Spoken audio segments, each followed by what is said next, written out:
made the spot hot, chopper go clock out like boom. Smoking that Zaza, mixed the moon, rockin' on the moon. Let me an octa, she gave me the mata like ooh. Keep a big job, we got the top shot, got boom. Made the spot hot, chopper go clock out like boom. Smoking that Zaza, mixed the moon, rockin' on the moon. Let me an octa, she gave me the mata like ooh. Keep a big job, we got the top shot, got boom. Step in my section, hands for me, keep a weapon. If I out in that nigga, dead man, you can hot, we aim for his head then. Hey guys, it's your boy Nami Rubber Bands, back with another video, and today I'm joined with. What's up? Anime Rage. What's good, everybody? What's good? He said what's good. We good. Let me stop. But nah, for real, guys. This is gonna be a interesting collaboration. We've been talking about this for quite a bit, and let's see.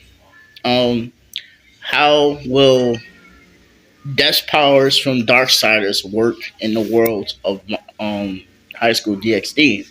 Well, we're just gonna add some little twist here and there to make it more interesting. So yeah, you wanna go explain a little bit, Rage? Alright, sure. So the way how this is going to work is a little series that me and him have been coming up with like a few weeks back. The idea of putting ourselves in the show without making it feel brain dead. Right. And one of the ideas I came up with was when we show up to the verse, things tend to, like us being there, causes a domino effect inside the verse itself. Like characters who aren't supposed to be there are there. Events that's supposed to happen later actually happen sooner. Right. So I thought it'll be a pretty fun idea to do it that way, since it kind of gives us a bit more freedom in how we would tell this story. So we don't have to be strictly in the narrative of the show itself, because, we're just naturally changing it due to our presence anyway. So, no more explanation. Let's get into it. Alright, so I'm just going to mention a bit of how this is going to work, and he'll follow up after. Right. So, in this is actually going to be post Darksider 2. This is post after the death has kind of shows humanity over his own race, essentially. So all the humans back on, his Earth, are just alive, living good. And so after that, all the other factions in the world kind of outlaw the idea of devils or any demonic powers getting shared around with angelic beings. They want to essentially just scrap the whole idea of Nephilim's entirety due to how big of a pain death was. But they soon realized, as much as a pain he was, his power was definitely needed. A being with both, who can use both angelic and demonic powers, is useful. Right. Because it took like a few wars from Kokugo for them to even realize that. So, with that, they're just talking to each other. The devil so far. As they're like, he hasn't been awakened since the Great War. Do you really think this is a good idea to revive one of his kin? One of his descendants again? They're like, hey, we have no other option. He's the only one who can actually stop this whole war. So as they're talking and stuff, they're like, hey, this is going to be very interesting, but at the same time, we can probably have a bit more leniency, since this isn't exactly death. Like, this one probably won't be as hard-headed as death, but hey, right. We'll see. So keep in mind, this is like earlier high school DXD, like Rias and all of them, they're like young. Right. Like, this is practically Riser and his father and his mother, like all of them, like talking about this whole meeting. So as they're talking, they're like, look, whatever happens in this area stays in this area. We don't want other factions to get word on this. Sure, they know they don't want Nephilim's back, but we kind of need them at the same time, So we might as well start off slow with one before we decide to bring them all. But the only way for this actually to work is that, with a little bit of creation magic, we kind of have to create a being or use part of a human soul to do it. But here's the thing with this. He won't just be grown up immediately. He will actually have to grow up in real time. But don't worry. It should be relatively quickly due to the fact that devils and angels tend to grow up at a more faster rate than a person would. All right. I'll pass it to you. So, they as they looking for the right person to use the body for, that's a perfect match.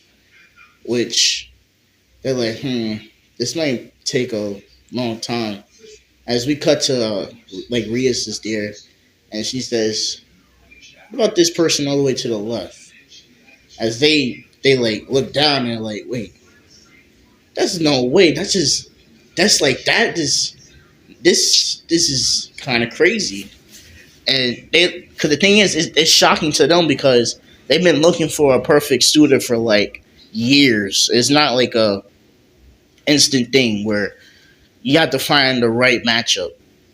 And they look at the person and they kind of, no pun intended, invade his territory by let's like searching him up, right? So they're like, it's crazy. Never thought it would just be a walking descendant of Death himself. This is good. This is exactly what we need. As they let me pause it. So as I'm like, I just wake up and I'm like, oh, what the heck is going on? So I look to the right of me. I see a beautiful blonde haired woman holding me. As I'm like, okay, that's weird. Why is a female holding me? Because guys, I'm thinking I'm still in my old body, right? So I'm like, why she looks so large? As then I look to the left, as I see a tall man with long black hair looking at me. As I look down at my fingers and I look at my hands, I'm like, wait a minute. Why am I a baby? As I start freaking out and crying. And my mom, tries to comfort me to stop me from crying. As I'm like, what is going on? As I pass it back to you, Rage. Alrighty.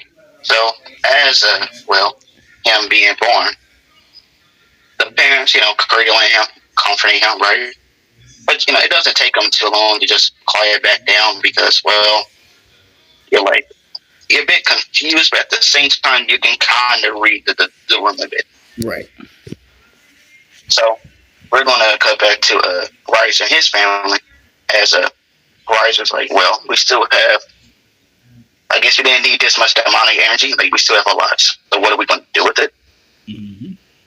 And so, there is still, we can probably create a being to keep him in check in case he ever goes rogue. And so, what do you mean? Like, a being with demonic energy, but can be perfectly hidden amongst the ranks of humans, right, given their presence isn't as quick to identify. And so, this is where I am created, essentially as the enforcer or the watcher. Mm-hmm. And so, I'm having the best sleep of my life. I'm just chilling, sleeping. Sleeping amazing, actually. Right. As they're like, well, I guess we put 50% of this energy into him since it's only traded what's left of this energy put into him, which is 50% of the demonic energy they use to essentially make a Nephilim.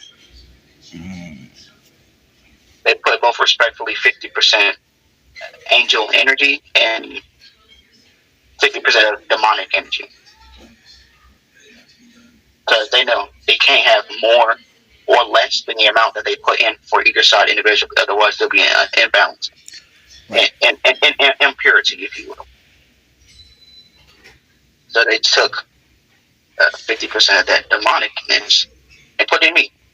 But they didn't want to make another Nephilim, so they decided to keep my genetics, which I was already human, so they decided to spread it out evenly. So I'm now 50% demon, but I still keep my human inheritance. Like, I would still look like me.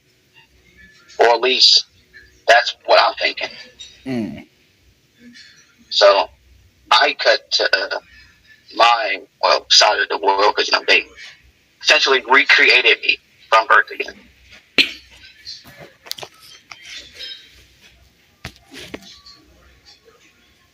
And dimensional void space. Mm-hmm. Right. Similarly to how Kazuya was at in the first episode, Konosuba. Oh. It's like just this dimensional void in space. Mm-hmm. As I'm confused. I'm like, where am I? I know I was sleeping good. I didn't think I slept that good. As this guy is what I'm calling, who's essentially, well, at least from my view of it, at the edge of the universe, and I'm thinking, did I die in my sleep? I'm thinking, well, all the ways to die in your sleep don't sound too bad. So the guy sees that I'm there, and he's like, oh, I didn't think you were going to die this time. I thought you had an extra hour on you, but hey, we'll just speed up the process. I'm like, what is happening? So this guy grabs my hand, starts putting just random junk in my hand. He's like, I'm like, hold on, you're moving too fast. What is going on? It's like, in basic terms, I need to put you in this world. That's like a watcher, a peacekeeper, a mediator, if you will, someone who's always in the middle of things. I'm like, why? Because, well, hey, who wouldn't want to go to a new world? I'm like, wait, you told me I died and now I'm going to a new world. He goes, yes, more or less. I'm like, well, can you at least tell me which world I'm going to? Like, but do be aware that there will be demonic and holy energy sources from there. That's all you need to know. Since in this new world you will be part evil. And so I'm like, wow, raised Christian my whole life, now being part evil. That's amazing.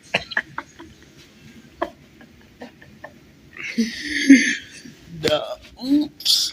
Sorry about that, guys. I had to laugh that one. I'm sorry. It's good. So with that, he's like, but hey, don't worry. Much about you shouldn't alter that much since you're going to be part demon. Like your genetics shouldn't change that much. Right. And I'm like, okay.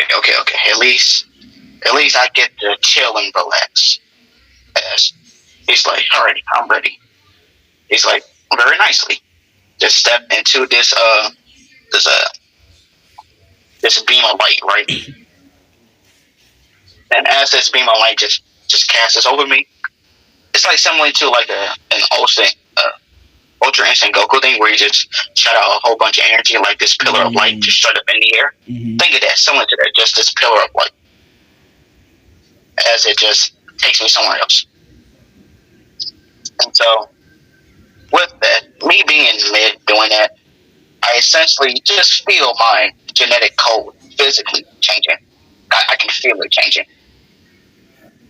It's not necessarily painful or anything. It's just I can definitely feel it like changing. And so this bright light, which is a very bright light, in absolute darkness for like a couple of minutes.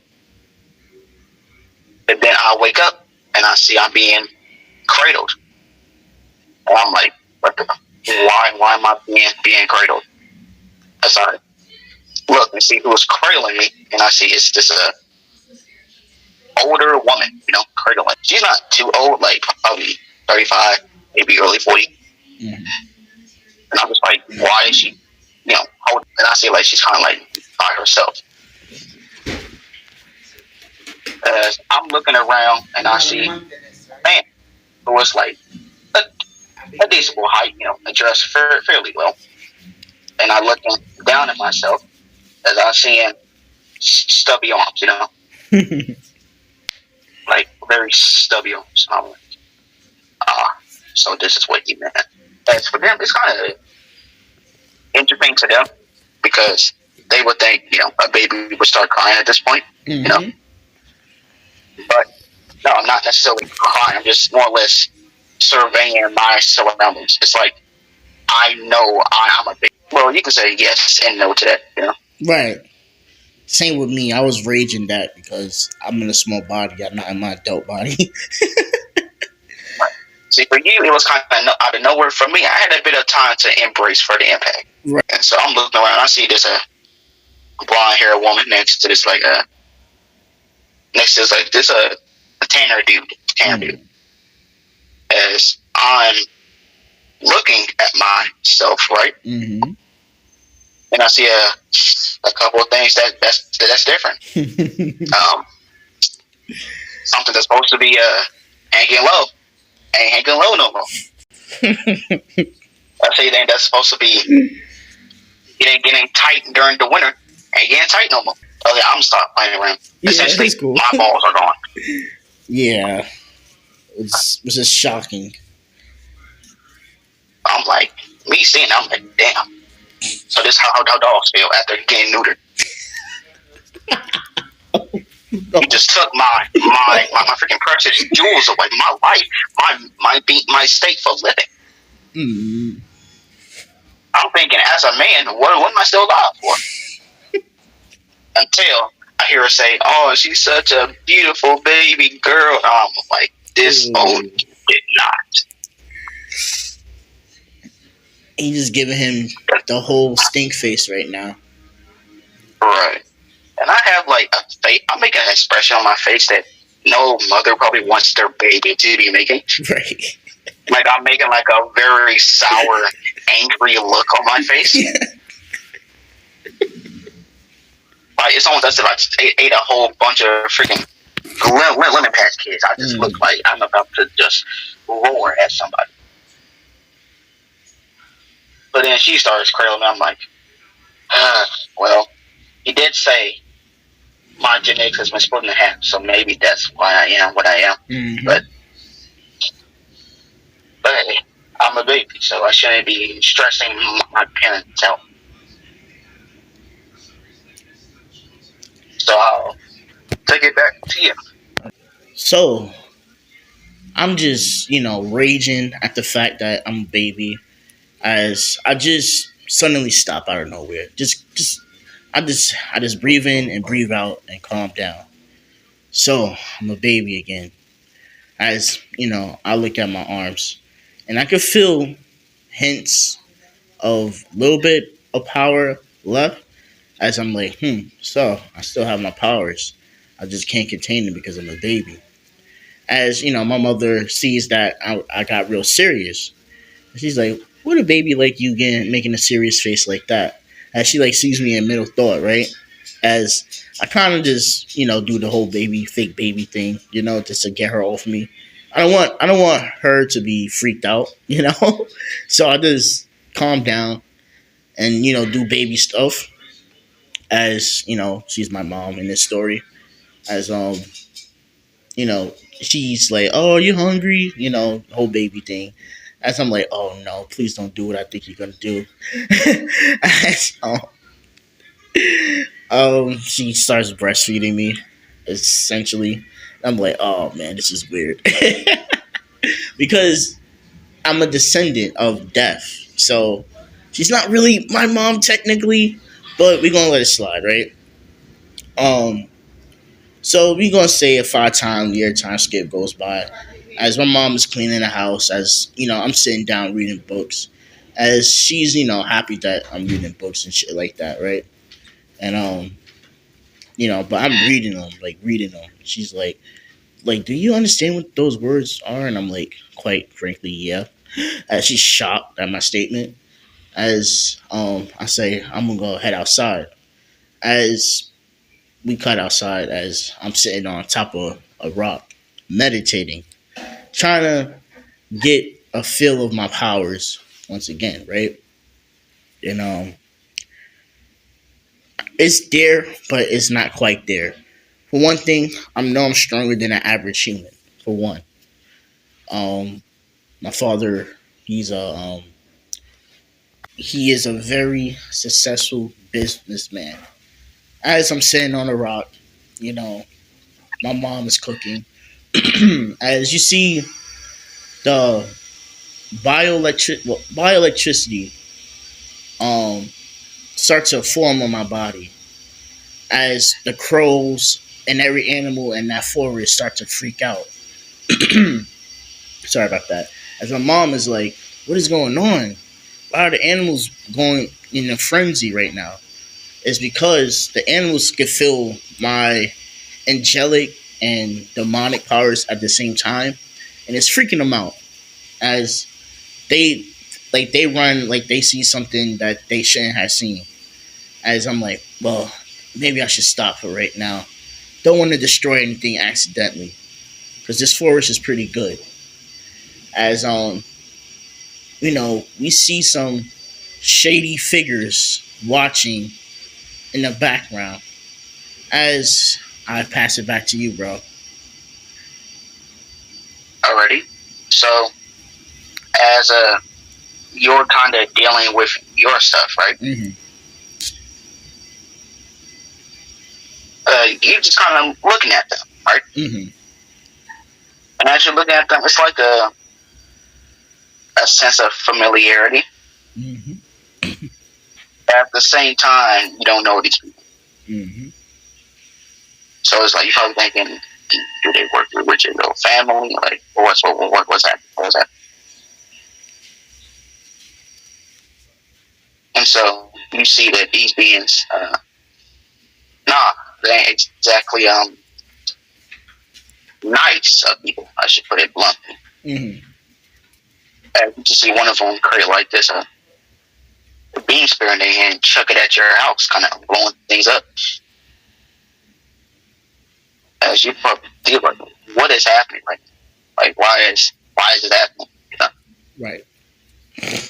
So you're quickly like running in on the situation as you just tell them to like stop, kind of like stop. Mm-hmm. As they're just looking at you, they kick you to the side. They laughing like, huh? What is a child gonna be able to do to us? So they can try to continue to create havoc, but you just grab one of them by the wing, kind of stopping them from moving. Mm. They're like, I asked you again, stop wrecking my house. As you do a little bit more bass in your voice, Mm. and you kind of release a bit of killing intent, kind of similar to when that guy tried to like grab Meliodas in the freaking medical ring. Right. Okay. And it's just like this crazy demonic pressure just stopped everyone in their tracks from moving. Right. Similar to that. Mm. But for you, instead of it just being demonic pressure, it's angelic pressure as well. Mm-hmm. Keep in mind, since these were fallen angels trying to attack your family because, well, hey, bread works respectfully throughout the universe. Right. They're like, how come human gets this much bread? You just have to work for one dude. That ain't fair. I want that. Right. So they try to take it. So you started to make it apparent that you're not touching anything of my family's belongings. As I get cold, right? As they're like, whoa, what is this kid? Why is he? They just shocked. Like, they can't put no words on what they feeling because it feels like a very powerful devil is there, and also a very powerful angel. They're like, what is going on with this kid? As you can see my shadows behind me, as they see something truly horrifying. As they're like, what the hell is this? I said, leave my house. As, they freaking out. They trying to, leave. As something overwhelms my body. A real murderous intent happens where essentially, I put my arms up, right? As you see a huge shadow just follow towards them, right? As it ends up catching them, as I squeeze my grip tighter. As I said, leave. As I absolutely obliterate one of them, like they got absolutely wrecked. As the other one tries to flee, but I end up clipping one of his wings off. But he still got away. As I pass out. As my parents are shocked because they never sensed anything like this before. Sure, my mom is an angel, my dad is a devil. So they they can't believe this. Like actually, we have a hybrid son. Like their son is a hybrid, and it's shocking to them as they get everything together. Make sure everything's good. Nothing wasn't really that destroyed, but and make sure I'm okay. Clearly, um, they had to like report this or something. Like, what do we do?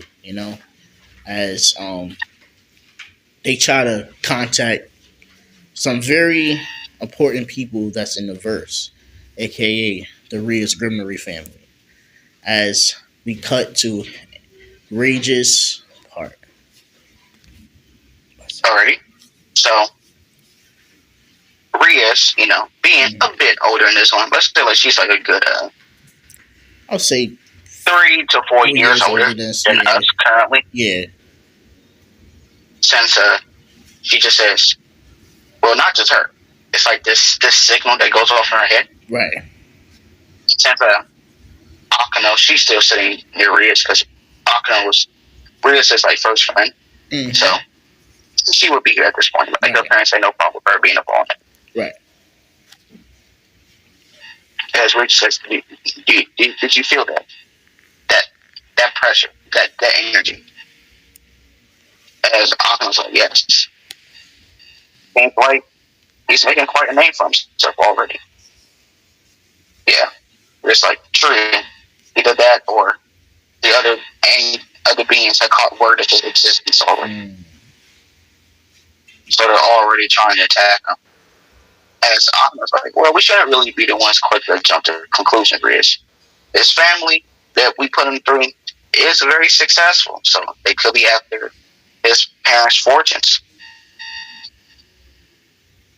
And she's like, maybe, but that's weird for beings to be interested in such things. Mm. It's still like, is it when your family is very rich and wealthy and well known? She's like, well, you do have a point there. But even then, I knew it was going to be a feeling, but this is, talk about pressure, it's just kind of insane. They're like, hey, he's still probably getting used to his power, so let's not call him off too quick before anything too crazy happens. This is our first time ever since a call like this. It means he's probably getting quite accustomed to what his abilities can and will do. After all, he is a descendant of death, so I'll be shocked if he didn't realize his existence very quickly. Mm. And so Sir Zex and his father and everyone kind of come into the room. Right. As they're having a little brief EA meeting. A little brief. With not just her, Sona, she's there too. Right. So they're all talking and saying, like, well, what Riff was already saying, did you feel that demonic and angelic pressure? That's still like, well, that is a Nephilim for you. They will. They're quick to, the potential is quite high, which makes sense since they're a hybrid. Mm-hmm. Yeah. That's the descendants. Why am I not surprised? Right. And it seems that, given what we have heard, it appears that fallen angels have appeared at the area to try to take his own family's fortunes by trying to kill his family. Mm-hmm. As they all just have a dumbfounded look on their face, right? They're like, right. Why? Like why? I mean, hey, Red can make people do stupid things. Right. But I'm sure he gave them a lesson they'll never forget. Given what we felt just now, rest assured that the fallen angels that probably attacked his families won't be able to attack anything anymore for the rest of their life. That's all you. We're like, what do you mean by that? Because what we're sensing we can't sense their energy source no more, which means one or two things. One, either captured, or two, they're dead.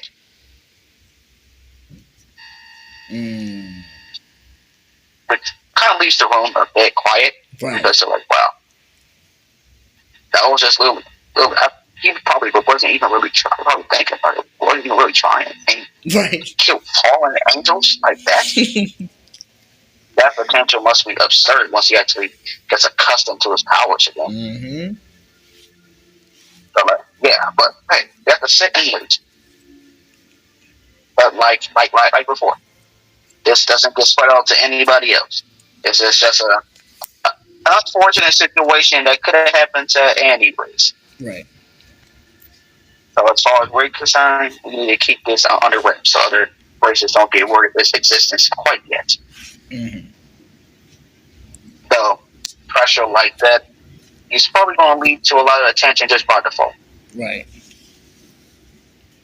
Being the son of a multi-millionaire, that is.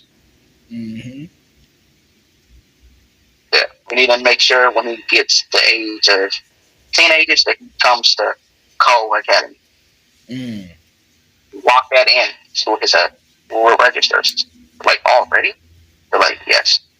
We need to keep a close eye on him because we don't know what's happening. Sure, we can send people to examine him, but given what he did to those fallen angels, I'm not risking my men to look after one kid. So like everyone is dismissed.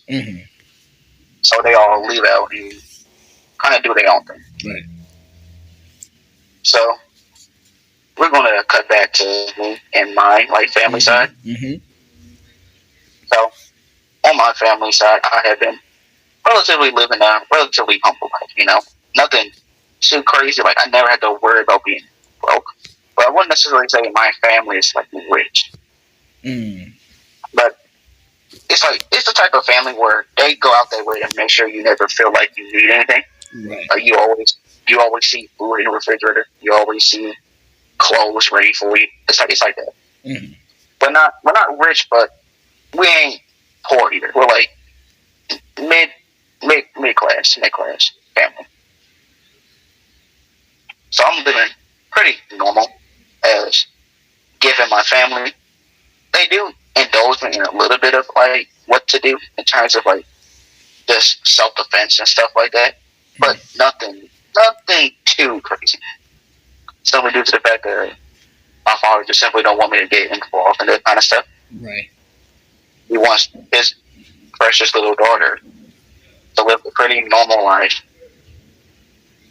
and be free of having to deal with demonic and angelic or fallen angel affairs.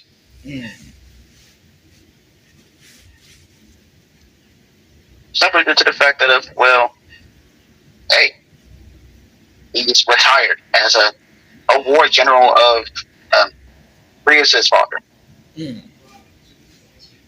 So he wants to live a pretty normal life. But he's like a retired war general who's been aiding Rios' father for literally ages.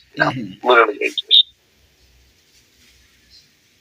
So as you can tell, he's pretty known and pretty popular with other demon people and other worldly beings in general that they know who my father is, what he does and stuff. Right. And they know who my mother is, just something due to the fact of having really good amplified healing potential. Since she does fall under that category of just a protective person.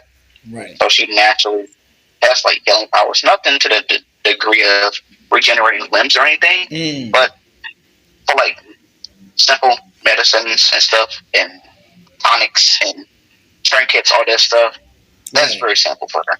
Right. And so we're gonna cut to like 5 to 7 years. And like again, for the most part, I've just been living pretty normal until one day, to where just I'm pretty much relaxing, chilling, playing with just some of the toys, right? And so as I'm doing that, right, I hear like a noise in the living room, right? I just hear like this like loud crash. As I'm hearing like this crash, I'm wondering like, well, what's going on and everything, right? And so as that's happening, my mom is like running, and she like grabs me and puts me into like this closet. Right.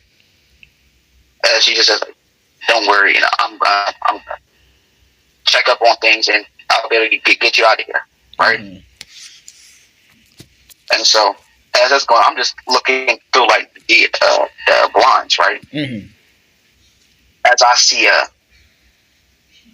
fallen angels, or specifically fallen angels that's been working with a Coca-Bill. Oh.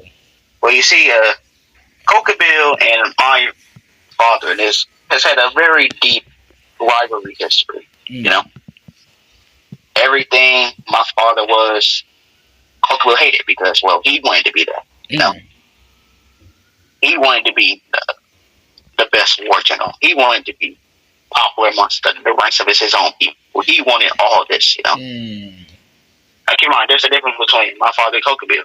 Coca-Bill thinks he's entitled to it, while my father actually worked to get where he's at. Right. Oh, man. He thinks he's entitled to success just because of his name, not because he actually worked for it. That's crazy. And my father literally was a low-ranking demon, worked his way up to be on the sidelines fighting with really Rios' father fought people. So the man really had a rags to riches and just wanted to live a normal retired life after he was done. Sure, he does keep his skills short, given the time he ain't there, but given the overwhelming army, and they all have shared a portion of Coca-Bill's power, and since my father isn't exactly in his prime anymore, he does get overwhelmed by the Coca-Bill's forces. And with all that happening, me still in the blinds, right? I'm seeing like my mom running like across like the room, like running away from other like fallen angels, right? Right. And so with like that happening, and I see it like one of them straight up like about to like kill my mom right in front of me. I don't know why, just reactions just spurred out in front of me, right? And I just rush in and just punch one of the fallen angels in the face. But I knock one down, and I just like punching the other one, right? I'm just not really, there's no real technique behind what I'm doing. I'm just mad, right? Because these beings essentially destroyed my family, so there is no holds barred at this point. Right. So as I'm fist fighting a lot of them, right? As one of them just like grabs me and like kicks and just knees me extremely hard in my stomach. Cooler. Like similarly to how Vegeta kneed Gohan in his chest when he was searching for the Dragon Balls. Right. Oh shit. And I'm just on the ground, right, holding my stomach, right. And here comes one of the fallen angel chicks, right. Or at least one of them. And she did something that I will not forget for never forget. And she specifically did like a binding spell to keep me like pinned down. And she just says to me, just in the most like demonic tone ever, "This is what happens when you try to play hero." And she makes like a light spear in her hand, right? And she just raises it above like my mom and just stabs it through, like just killing her instantly. And so before anything, like literally, I'm literally at my last leg at this point. Like you might say, sure, you don't know these people, right? But given the time at which I'm there, you wouldn't actually build a connection with people, even with those you don't really know. Right. Even in workplaces, sure, you don't know them outside of your job, but you can't say the relations you built with them are fake. Right. So with that, like, parts of my life, demonic energy starts like bursting off. And before I can go on a freaking rampage and start bullying them, one just knocks me up, right? Or at least the blow that she thought she killed me with, but I'm really just passed out. Right. And so with that, she's like, well, that's the last of them, right? That's when the guy's like, so, what are we going to do about this? General Rainer. Oh. And she's like, well, tell Coca that we have finished the job. As I'm just, well, I look like I'm dead, but I'm not. Right. You know? And she's like, she can tell I'm not dead, but she wants the idea that my family's dead, and there was really nothing I could do about it at that moment sitting in my head. Right. She wants that thought in my head to ponder for as long as I'm still alive. The fact that if only you were strong enough, you know? Right. Damn. And she makes sure to do a magical binding spell on my chest as I'm currently like passed out. Right. And she's constantly keep putting me in this state to where I'm just seeing that event over and over and over again as I'm currently passed out. Damn. As they all just leave. As I'm just getting like mentally like tortured right now because I'm seeing that event over and over and over and over again. Right. Until I just violently wake up in like the most coldest of sweats I've ever had in a very long time. As I'm looking around, I see my house literally hanging on by a thread. Literally by a thread. Right. Like the roof's caved in, doors exploded off. Like everything's just in ruins, right? Right. And on top of that, both my parents are dead. And so now I am mad that not only just fallen angels in general, but just two specific names I heard that really just pissed me off. Coca Bill and Rhino. Ugh. So of course, me being me at this moment, I'm just going to go on a whole just genocidal rampage and just kill all of the fallen angels, really all of them. Show no mercy, all of them. Right? So I'm looking at all the things in my house, and I see the amulet that my mom was supposed to give me on my birthday, which was the same day all this happened. Right. I just take it, put it around my neck as I just bury my mother and my father, but not too far from where that happened. So now I'm just wondering, what do I do now? You know, essentially, I was living good, but now everything is just destroyed and gone now. Right. Now, as someone who has never experienced this in their normal life, it's kind of a different feeling when you experience it in a world that's not even yours. So now I'm just currently on my own and just walking, right? Right. As I'm cutting to the Riser family. Because, Hold